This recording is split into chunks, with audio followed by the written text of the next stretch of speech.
All right, this is Najee, Black Art in America, here with Dr. Lawyer. Dr. Lawyer, can you tell us about your collection and how you got started?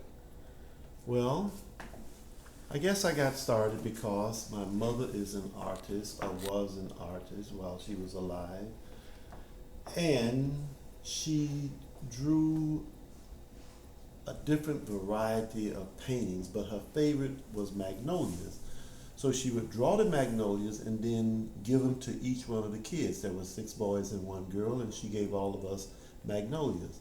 She gave me about 15 magnolias, and this wall here is called my magnolia wall, and all of these are by my mother.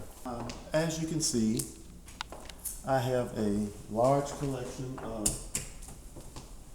Nash's piece, and especially mother, baby, pregnant female is something that I think that he has just done a remarkable job with.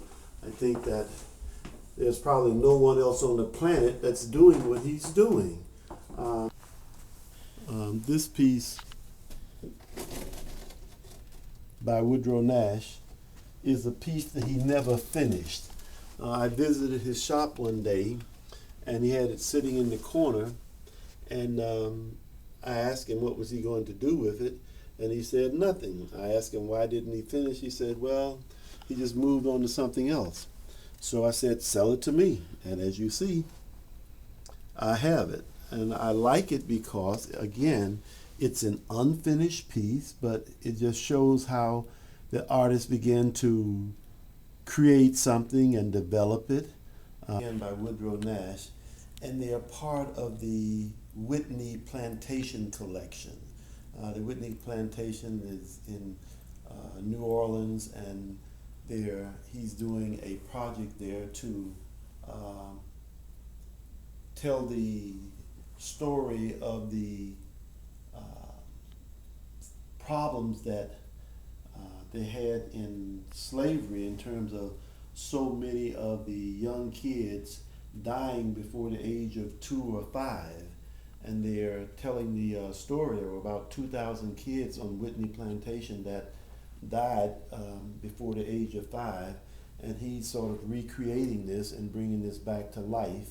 And I think it's a unique story. It's a story that needs to be told, and Nash has been commissioned to help tell that story. So these are 2 of the Whitney Plantation collection.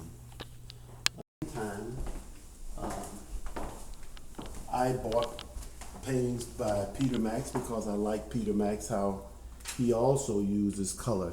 I guess basically I buy things that I like in terms of paintings that speak to you, like, for example, this Tolliver here. You see that the colors are so vivid. He uses the colors to bring the person to life, and at the same time, George Hunt does the exact same thing. You can see that with his girl from Ipanema. He's used colors, he's used material to really bring the person to life. Of Tolliver's earlier works, it's an original that probably dates back again about 20 or 25 years, and it's called The Thinker. And you normally think of the thinker in terms of a man, but in this case, you have a beautiful lady. Here we have a wall full of the twins and Tolliver. This piece by William Tolliver is probably about 20, 25 years old. It's one of his original pieces that he painted when he first started out. And then you have the twins, who also, again, use a tremendous amount of color this is a very large statue, Shona stone, and I think it's just so unique in terms of what the artist did in terms of the balance. You have a piece of work that weighs about 1,000 pounds, and at the same time, it's so well balanced in terms of it stands by itself, and this particular piece is called a hat.